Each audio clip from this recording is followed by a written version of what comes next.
Hello, hi students. My name is Barchi sir. Now I am going to teach you one easy, interesting and very useful topic in English grammar, that is articles.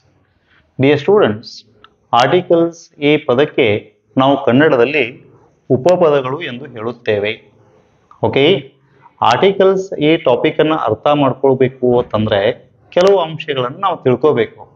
What are they? Point number 1, a, an and the are called articles. What are the articles? A, second one an, and third point the. These are called articles in English. Okay, ಇವುಗಳನ್ನು ನಾವು articles ಅಂತೀವಿ. Okay, next point. We always use these articles before nouns.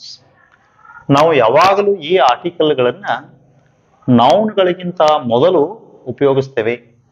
Okay, these articles are used before nouns. Nouns means ನಾಮಪದಗಳು, ಸಂಜ್ಞಾ, names. Clear? Okay, third point. We can call these articles as demonstrative adjectives. ನಾವು ಈ ಆರ್ಟಿಕಲ್ಗಳನ್ನು ಡಿಮಾನ್ಸ್ಟ್ರೇಟಿವ್ adjectives ಎಂದು ಕರೀಬಹುದು. ಯಾಕೆ ಹೇಳ್ರಿ? These articles are always used before nouns. The words which are used before nouns can be treated as adjectives. What kind of adjectives?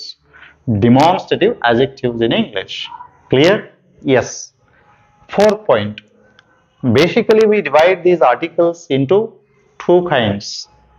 ಮೂಲತಃ ಮುಖ್ಯವಾಗಿ ಪ್ರಮುಖವಾಗಿ ನಾವು ಈ ಆರ್ಟಿಕಲ್ಸ್ಗಳನ್ನು ಎರಡು ಪ್ರಕಾರಗಳನ್ನಾಗಿ ವಿಂಗಡಿಸ್ತೀವಿ. What are they?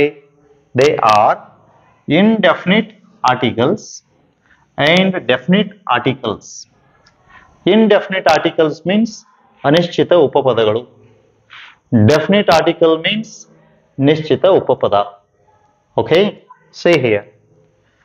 Fifth point. A and an are called indefinite articles. A ಮತ್ತು an ಇವುಗಳಿಗೆ indefinite articles ಅಂತೀವಿ. Clear? We call them so. ಅವುಗಳನ್ನು indefinite article ಅಂತ ಕರಿತೀವಿ. Because means ಏಕೆಂದರೆ they don't denote any specific person. ನಿರ್ದಿಷ್ಟ ವ್ಯಕ್ತಿಯನ್ನು ನಾವು ಸೂಚಿಸೋದಿಲ್ಲ. ಆರ್ ಸ್ಪೆಸಿಫಿಕ್ ಥಿಂಗ್, ನಿರ್ದಿಷ್ಟ ವಸ್ತುವನ್ನು ಸೂಚಿಸೋದಿಲ್ಲ. Clear? They mean one. A and mean, a and an mean one. A ಮತ್ತು ಆನ್ಗಳ ಅರ್ಥ ಒಂದು, ಒನ್ ಅನ್ನು, ಒಂದು ಅಥವಾ ಒಬ್ಬ, ಹೀಗೆ ಅರ್ಥೈಸಬೇಕು. And they are always used before singular noun. A ಮತ್ತು ಆನ್ಗಳನ್ನ ಯಾವಾಗಲೂ ನಾವು ಸಿಂಗ್ಯುಲರ್ ನೌನ್, ಏಕವಚನ ನಾಮಪದಕ್ಕಿಂತ ಮೊದಲು ಉಪಯೋಗಿಸಬೇಕು. Right? Yes. Next, the sixth point. The is called a definite article. The ಇದಕ್ಕೆ ನಾವು ಡೆಫಿನಿಟ್ ಆರ್ಟಿಕಲ್ ಅಂತ ಕರಿತೀವಿ. Okay, we call it so. ಇದನ್ನು ಹೀಗೆ ಕರಿತೀವಿ ಬಿಕಾಸ್, ಏಕೆಂದರೆ it denotes a specific person or thing. ಅದು ನಿರ್ದಿಷ್ಟವಾದ ವ್ಯಕ್ತಿ ಅಥವಾ ವಸ್ತುವನ್ನು ಸೂಚಿಸ್ತದೆ. Okay, it is used before both singular and plural nouns. The ಅನ್ನುವಂಥ ಆರ್ಟಿಕಲ್ ಅನ್ನ ನಾವು ಏಕವಚನ ಅಥವಾ ಬಹುವಚನ ನಾಮಪದಕ್ಕಿಂತ ಮುಂಚೆ ಉಪಯೋಗಿಸಬಹುದು. Clear? A and an mean ಒಂದು ಅಥವಾ ಒಬ್ಬ. In English one. The means known. The ಇದರ ಅರ್ಥನ ನೋನ್ ಅನ್ನಂಗ. ನೋನ್ ಮೀನ್ಸ್ ಪರಿಚಿತ, ಗೊತ್ತಿರುವ. Clear?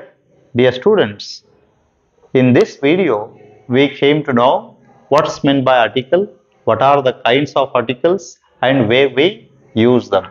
Okay, in next video I'd like to see you how to use indefinite articles in English and how to use definite articles in English.